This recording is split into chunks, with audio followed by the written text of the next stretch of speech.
Hi, welcome to American Reversion. I'm Steve Smith. We're going to be talking here, as we have a little bit in the past, and we'll do a lot more in the future, about getting America back to where it is supposed to be. So I first ask you to hit the like, subscribe, share it with your friends, get as many people on here as we can to share their ideas and comments and opinions and such as that, because I know that those who are like us will always be nice with their comments and opinions, and it will strengthen us as opposed to tear us apart. Well, it's been a few days since we've had the installation of the latest occupant in the White House, and we've had a chance to see kind of the direction he's going or they're going. Doesn't surprise us any. We knew exactly what was going to be happening. Um, like you, I've had a chance to talk to a number of my acquaintances and friends, see how they're doing, how they're feeling about things, what they're thinking. I have a fairly wide and inclusive group of contacts. Most of my close ones and friends are would describe themselves as conservative, probably like you all. But I have a larger circle that I just kind of pay attention to. One of the things that has, I won't say surprised me, I will say reinforced my concern and frustrations on the way our country's going, has been the number of people who I know who are good people, smart people, would consider themselves conservative, who have said that they're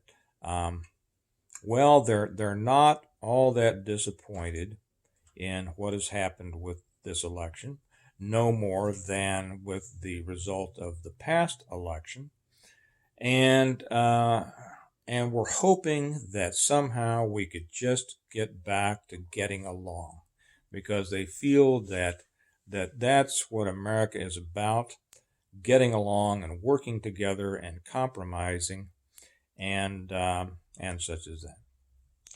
Well, I want to say unequivocally that I think that's hogwash. I think that there was a time when compromise was possible. I think there was a time when compromise was admirable, and we have a system of government that's designed to almost force compromise. It worked for a long time. It's not working so well now.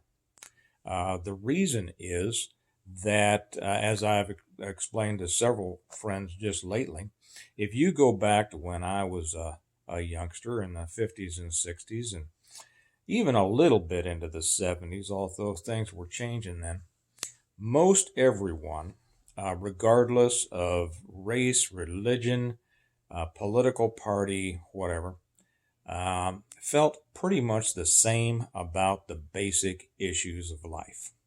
Okay. You couldn't find a parent who would tell their kids it was okay to cheat on a test at school. You couldn't find a parent who would laugh if their kids were caught stealing and get mad at the police. You couldn't find people who thought that abortion on demand was, well, really nothing to be concerned about, because that's an individual choice. You couldn't find people, a large group of people, that thought that our strength came from diversity. You couldn't find people who thought that alternative lifestyles were positive. There was an American unity among and across the races, religions, and political differences, a unity of standards and principles that pretty much everyone adhered to. That changed, and we could go on forever about why that changed, but it changed so much that those who hold strong values or opinions concerning traditional values became more and more marginalized. I'm not telling you anything that you don't know. And gotten to the point to where holding out for traditional values was even seen as hatred against others. This is a twisted, unbelievably convoluted way of thinking, but it's become the mainstream in our country. As I talked to these friends of mine who thought that getting along was the most important thing, I asked several questions. I asked them how a person who believes that life begins at conception and that abortion is murder can compromise with a person who thinks that abortion is simply a medical procedure that should be able to be performed at any time for any reason on a tissue mass. Where do we find the place there that we compromise? The Bible tells us that lightness has nothing to do with darkness. And when I say the Bible, many of those who won't watch this channel will laugh at that, roll their eyes, and immediately think that that discounts every opinion I have, because after all, it's the Bible. You know, our founders said that our country was, and our form of government was meant only to govern a moral and religious people. They also said that it was only able to serve an educated and informed people. We have neither of those groups in the majority today. And so now we've reached the point to where those that we would think should be on our side, who individually hold to standards that we believe in, feel that compromising those standards is the way to successfully govern our country. The other side doesn't see it that way. The other side is unified in their hatred for us and our standards. They're unified in their belief and their drive for everything that tears down, distorts, or rips apart the American fabric, the fabric of the family, the fabric of the faith and belief systems that our country was based on, the fabric of the traditional values that made our country what it was.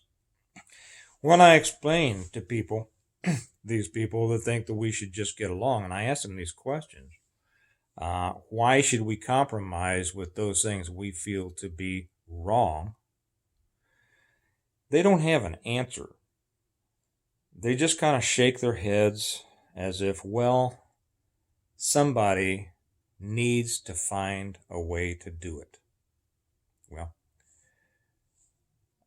nobody's going to find a way to compromise with the things they don't believe in.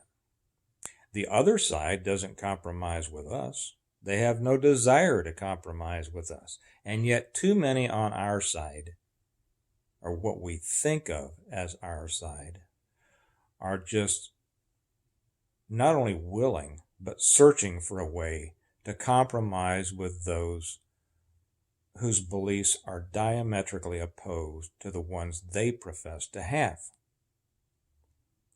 These are the real dangers. It's not the other side. It's not those we know disagree with us, basically.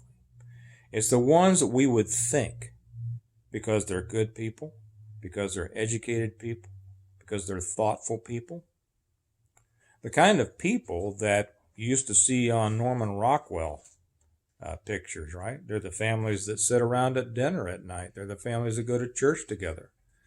They're the families that profess the traditional values. And yet, they don't have the understanding of what's happened in our country. And I think that has to do with the fact that we're so busy. Everybody's so busy with their organized programs, their organized sports, their organized activities. It's so important to fit in with everyone now. You have to fit in with the soccer team, the football team, the baseball team, the Boy Scouts, the cheerleaders, the whatever it is. About the only people I haven't seen that care too much about fitting in with anybody is the hockey players. That's my second son plays hockey.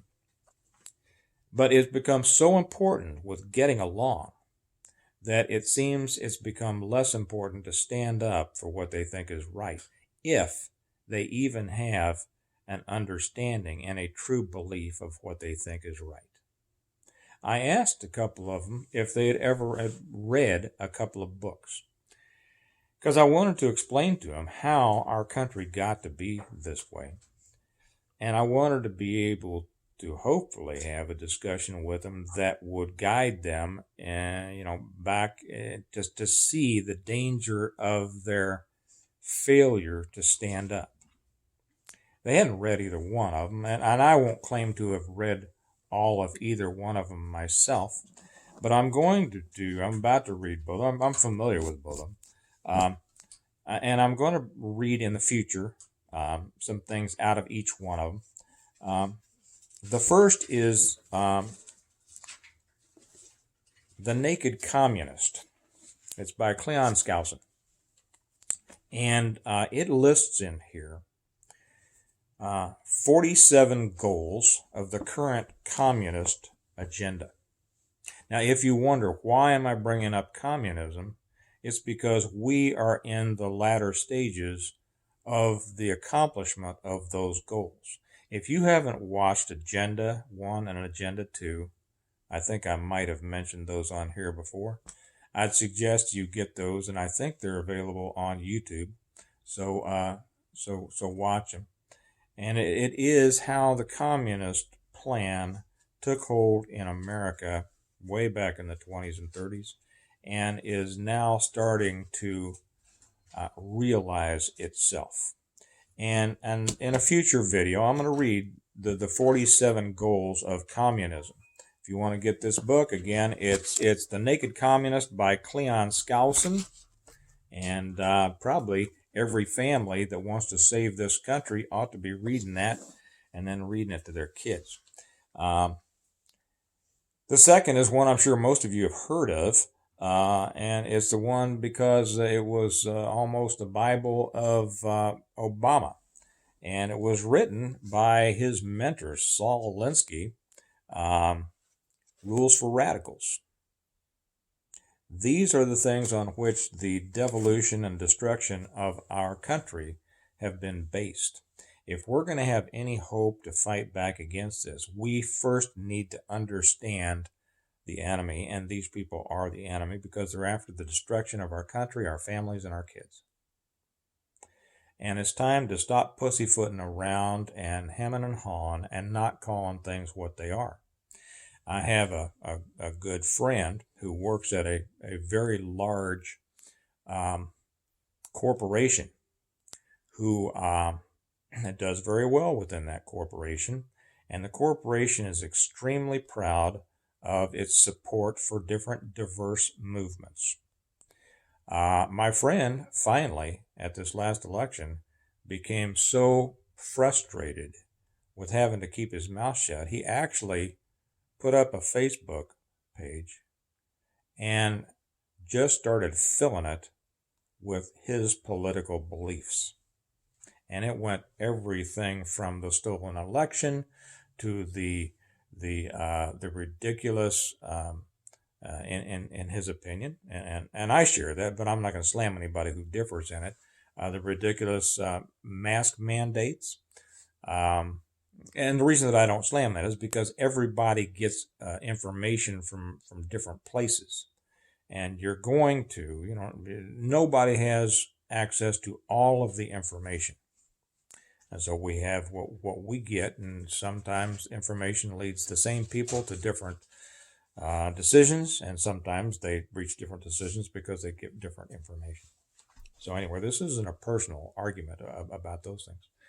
to where he also questioned pretty much every sacred cow that comes along that you would think a corporation you might get in trouble for if he expressed it. Well, he said he just got sick of it. He couldn't care less. He's putting it up in their face because he is tired of having this stuff shoved in his face. And he says if he has any problems with it, he's ready to take it and fight it. Now, I don't think most people have that in them. It takes a lot to put your job and your livelihood on the line. But whether you are to the point to where you're willing to do that, or whether you're simply in the position of saying, well, I think I'm going to start standing up a little bit more and expressing my opinion, whatever you can do, you need to do. We all need to do it. We should have been doing it more over the last 30 years, and had we been, we might not be dealing with what we're dealing with today. But certainly now, it is time for us to do it. The left, the socialists, the communists, and I know a lot of people, if you say communist, they automatically go, oh my gosh, he's gone overboard. He's just now he's done it. He's called people communists. Well, that's because that's what they believe in. And they've disguised themselves by calling themselves other things. You see, when you allow the other side to control the meaning of words, you've already given up half the battle. So you can't let them demean you or threaten you over meanings of words. You can't let them assign words to you, and you can't just accept their definition of words. Use words for what they are and make them defend it as opposed to us. We've been playing defense for a long, long time. And no game, I don't care what the football coaches say, you do not win with defense. Okay. You might keep the other side from scoring, but we haven't even been doing that. They've been scoring point after point after point after point, and too many on our side have just been going, well, we slowed them down a little bit, didn't we? And then if we get a tiny little success somewhere, then everybody yay applauds, and and then they forget that there's still a war on and until the next time. So it's time to be more organized in our thinking, more forceful in our expressions, stricter in our defense and promotion of our foundational principles. We do this as families. We do this as groups of friends. We do this as organizations.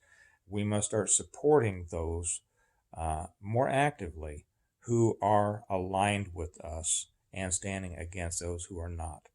And keeping in mind that this great mass of jello-like substance that's in the middle that won't stand up for much is one of our greatest adversaries. We have to understand that. We have to have an effect on them if we can, but we can't allow them to hold us back. So let's look ahead as to what we need to do to bring America back, because I don't want my kids growing up in the way that this America is going, and you don't either. I know that. So let's keep talking about this.